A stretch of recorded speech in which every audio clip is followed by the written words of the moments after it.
hi friends అందరికీ బాగున్నాను అందరికీ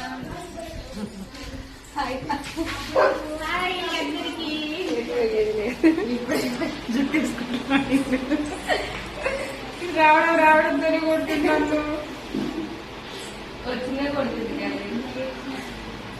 ఏం చేస్తారు స్కూల్ పోయిదా స్కూల్ పోయాడు నువ్వు లేవనుకున్నావు అందుకే వీడియో తీయలేదు యూనివర్సిటీ ఎందుకు మీరు ఏమైనా దూరం దూరం ఉంటారు ఎందుకు అంతా సడన్గా నువ్వు వీడియో తీసే పాలు ఎట్లుంది వీడియో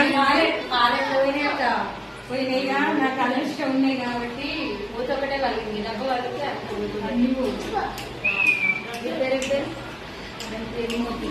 ఇప్పుడు చదివిన ఫొటోస్ వీడు బాగుండు